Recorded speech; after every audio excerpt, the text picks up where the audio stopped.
ATN নিউজের নিয়মিত আয়োজন আমাদের কথায় স্বাগত জানাচ্ছি আমি রবিউল ইসলাম রবি। প্রিয় দর্শক, আমাদের কথার মাধ্যমে আমরা তুলে ধরি সম্প্রতি ঘটে যাওয়া বিভিন্ন বিষয় নিয়ে সাধারণ মানুষের মতামত। আজ আমরা তুলে ধরব নতুন আত্মপ্রকাশ হওয়া রাজনৈতিক দল জাতীয় নাগরিক পার্টি নিয়ে সাধারণ মানুষের মতামত। তার আগে চলুন দেখে আসি এটিএন নিউজে প্রচারিত এ বিষয়ে একটি প্রতিবেদন।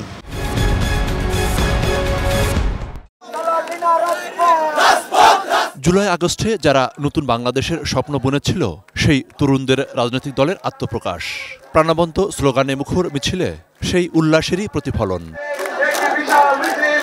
নতুন দলের জন্মলগ্নে সারা দেশ থেকে আসেন জাতীয় নাগরিক কমিটি ও বৈষম্য বিরোধী ছাত্র আন্দোলনের নেতাকর্মীরা।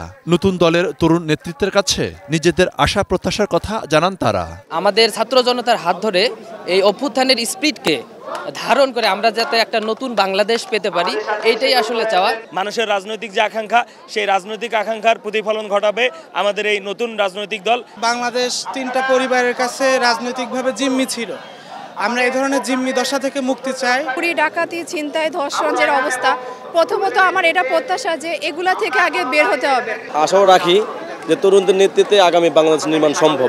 নবীনদের দল কিন্তু আত্মপ্রকাশ অনুষ্ঠানে প্রবীণরাও সংখ্যায় একেবারে কম ছিলেন না। একটা নতুন যাত্রার সাথী তারাও। কেউ নিজ এলাকায় আন্দোলনে আগে থেকে যুক্ত, আবার কেউ এসেছেন সমর্থন দিতে কিংবা ইতিহাসের সাক্ষী হতে। সাধারণ মানুষের অধিকার নিয়ে কথা বলবো, এ কারণেই আমি আশাবাদী যে এখানে আমরা সংযুক্ত হয়ে দেশের জন্য, মানুষের জন্য নতুন কিছু করতে পারবো। আমি প্রথম দর্শক হিসাবে এসেছি এবং তাদের কর্মকাণ্ড দেখার জন্য মনে একটা আবেগ এসেছে। যে মরতে শিখছে, রক্ত দিতে শিখছে, এই শহীদদের রক্তের সাথে আমরা বেইমানি করতে পারবো না। সবারই প্রত্যাশা পুরনো ধারার রাজনীতি আর নয়, পরিবর্তনের পথ বেয়ে কাঙ্ক্ষিত গন্তব্যে পৌঁছাক প্রিয় স্বদেশ।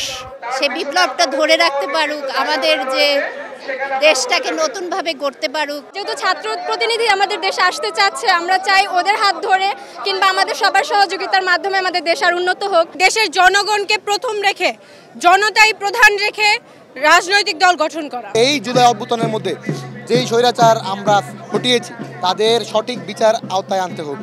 তারা যদি বাংলাদেশের জন্য ভালো কাজ করে, একদিন এদেশের মানুষ সিদ্ধান্ত নেবে যে বাংলাদেশের নীতি নির্ধারণীতে কারা যাবেন। Monirul Islam Mintu, ATN news, Dhaka. এবার চলুন দেখে আসি সাধারণ মানুষের ভাবনা। 5 আগস্টের পর বাংলাদেশ নতুনভাবে একটা স্বাধীন হয়েছে। এই ছাত্রদের, বৈষম্য বিরোধী ছাত্রদের কারণে তাদের উপর মানুষের একটা ভালো আস্থা আছে যে তারা কিছু একটা করতে পারবে দেশ এবং জাতির জন্য। এই জন্য তারা যে নতুন একটা রাজনৈতিক দল গঠন করেছে, এতে করে মানুষের কিছু আগ্রহ, উদ্দীপনা তাদের ভিতরে কাজ করছে যে না, আমরা নতুন দলের ভিতরে সংবদ্ধ হয়ে তাদের সঙ্গে একত্রবদ্ধ হয়ে আমরা দেশ এবং জাতির উন্নয়নের জন্য আমরা কাজ করতে চাই। এখন আসলে নতুন করে আমরা চাচ্ছি একটা ভিন্ন ধারার রাজনীতি বাংলাদেশে শুরু হচ্ছে এবং এখানে যেহেতু ছাত্ররা নেতৃত্ব দিচ্ছে, তাদের ভিতর সততা, নিষ্ঠা আমরা আশা করব অন্য যে কোনো রাজনৈতিক দলের থেকে কিছুটা হলেও আমরা আশা করব একটা ভালো দল হিসেবে তারা আত্মপ্রকাশ করবে এবং আগামী দিনে বাংলাদেশের সুন্দর বা বাংলাদেশ বিনির্মাণে তারা একটা বিশেষ ভূমিকা রাখবে বলে এটা আমরা আশাবাদী। একাধিক দল থাকা ভালো, সবাই সবার সাথে প্রতিযোগিতামূলকভাবে দেশ চালাবে, এটাই আমাদের তাদের কাছে আশাবাদী, যাতে কোনো ফ্যাসিবাদী সৃষ্টি না হয়। আমরা চাই শান্তি আমাদের বাংলাদেশে প্রতিষ্ঠিত হোক, এটাই আমাদের কামনা।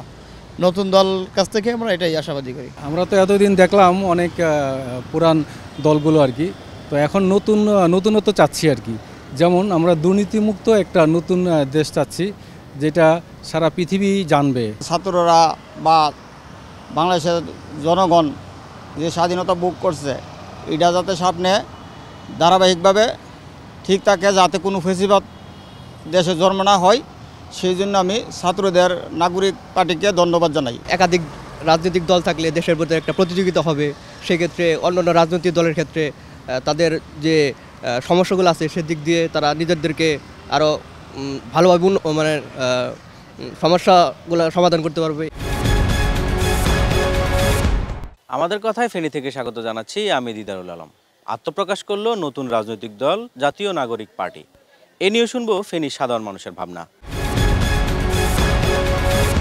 সাধারণ পাবলিক আমার মতো যারাই আছে তারা সবাই চাচ্ছে যে এরকম একটা দল আসুক যারা পরিবারতন্ত্র থেকে আলাদা হবে, হ্যাঁ, তারপরে ওই স্বাধীনতার ওই কথা বলে মানুষের সহমর্মিতা নিয়ে যে একটা মানুষের ভালোবাসা পেতে যে মানুষকে মানে দেশের যে ক্ষতিটা করে ফেলছে এরকম যেন না হয়। সকল রাজনীতিবিদদের রাজনীতি করার সময় ওদের আদর্শ উদ্দেশ্য ঠিক থাকে, এদেরও আদর্শ উদ্দেশ্য অনেক সৎ আদর্শ উদ্দেশ্য নিয়ে আসছিল। বৈষম্য বিরোধী আন্দোলন নিয়ে তথাকথিত বৈষম্যের নাম নিয়ে তারা জনপ্রিয় হয়েছিল, কিন্তু এখন দেখা যাচ্ছে তাদের নিজেদের মধ্যে বৈষম্য। পরশুদিন হলো মারামারি, আগামীতে কি হয় দেখেন, পদবি নিয়ে হয়তো আছে উত্তরাঞ্চল দক্ষিণাঞ্চলও মারামারি হবে। তো স্বাভাবিক আমাদের আসলে আমাদের বাঙালির রক্তটাই দূষিত মনে হয়। এখানে কোনো কিছু ভালো আমাদের সহ্য হয় না, সব কিছু যেরকম ফরমালিন, রাজনীতির মধ্যেও ফরমালিন। সুতরাং আমরা খুব বেশি আশাবাদী হতে পারতেছি না। ঝিনাইদহ থেকে এটিএন নিউজের নিয়মিত অনুষ্ঠান আমাদের কথায় স্বাগত জানাচ্ছি আমি ইমন হাসান। নতুন আত্মপ্রকাশ করলো একটি রাজনৈতিক দল, জাতীয় নাগরিক পার্টি। তবে এ বিষয়ে ঝিনাইদহবাসী কি মনে করে? নতুন যারা আসছে তারা যদি সেভাবে কাজ করে, জনগণের জন্য যারা কাজ করে, মনে হয় তারা সুফল বয়ে আনতে পারবে বলে আমি মনে করি। কিন্তু দেখেন, আমরা একটা জিনিস লক্ষ্য করেছি, সেটা হচ্ছে বিভিন্ন জায়গায় অলরেডি একটা নিউজও হয়েছে, আমরা যেটা দেখছি যে সরকারের সহযোগিতা নিয়ে তারা এই দলগুলো গঠন করেছে। বিভিন্ন জায়গায় দেখছি যে জেলা প্রশাসকের সহযোগিতায় 6টি বাস দেওয়া হয়েছে। এই যে ব্যাপারগুলো, এগুলো কিন্তু সাধারণ জনগণ কিন্তু ভালোভাবে নিবে না। দেখেন, আওয়ামী লীগ সরকার ছিল, বিএনপি সরকার ছিল, এখন নতুন যদি একটা সরকার আসে হয়তো সে ভালো কিছু করার চেষ্টা করবে। এখন ভালো কিছু করা যদি মানে আমাদের জন্য যদি ভালো কিছু করে তাহলে আমাদের জন্য ভালোই। একটা নতুন দল যেহেতু, তাদের এখন সার্বিক প্রসার জনগণের মাঝে যেন তাদের উদ্দেশ্য কী এটা যেন ভালোভাবে প্রচারিত হয়। অবশ্য স্বাধীনতার পর থেকে পর্যন্ত তো বহু দলই এসছে বা দেখলাম, এই জন্য ছাত্রদের পক্ষ থেকে একটা নতুন দল যদি আসে এটা আমাদের জন্য ভালো হবে বলেই মনে করি। 5 তারিখে যে ছাত্র আন্দোলনের মাধ্যমে দেশে যে স্বৈরশাসক বিতাড়িত হয়েছে, তাদের একটা বড় একটা অংশ ভূমিকা ছিল।